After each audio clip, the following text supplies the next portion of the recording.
Qu'est-ce qu'un chrétien? Un chrétien est une personne qui n'avait pas un très bon caractère, mais qui a maintenant un caractère meilleur.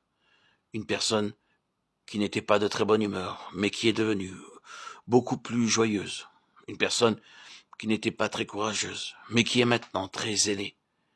Une personne qui a des dispositions différentes de celles qu'elle avait autrefois. Est-ce là la vraie définition d'un chrétien?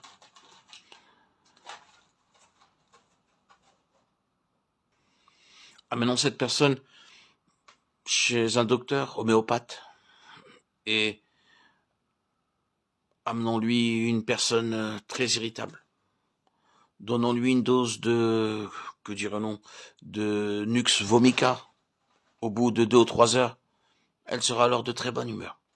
Est-elle devenue chrétienne pour autant? Donnons-lui autre chose, ramenons-la à ce qu'elle était auparavant. Avait-elle été sauvée et est-elle maintenant retombée? Les drogues peuvent changer le caractère d'un homme ou d'une femme en quelques heures. Une personne léthargique, insouciante, indifférente peut devenir vivante, énergique, active.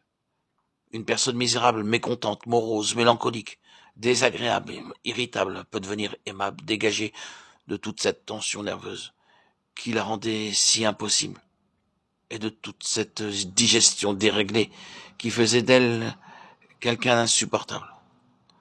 Pour un peu de temps, il semble que vous ayez fait un chrétien grâce à ces drogues. Vous voyez le point? Mais non, ce n'est pas cela. Un chrétien peut souffrir une agonie intérieurement. Il peut avoir pleinement conscience de son irritabilité.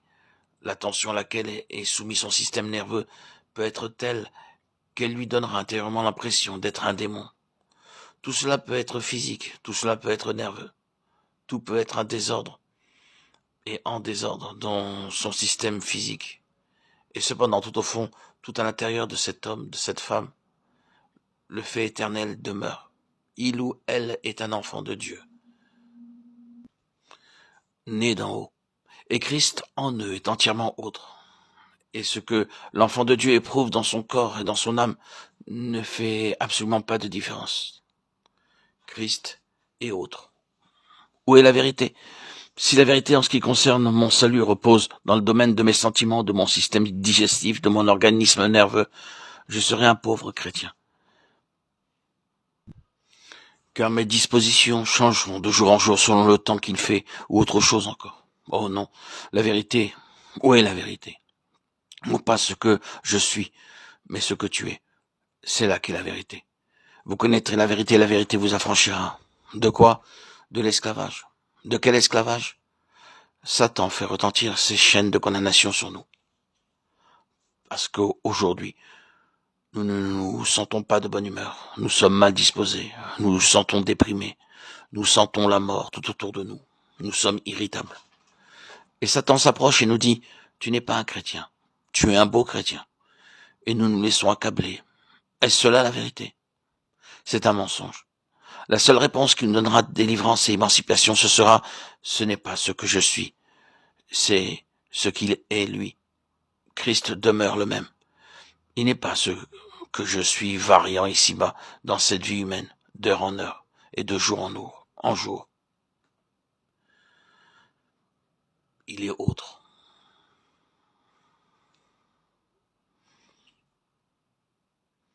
Pardonnez-moi d'insister aussi fortement là-dessus, mais je sens que c'est le seul chemin par lequel nous serons réellement sauvés.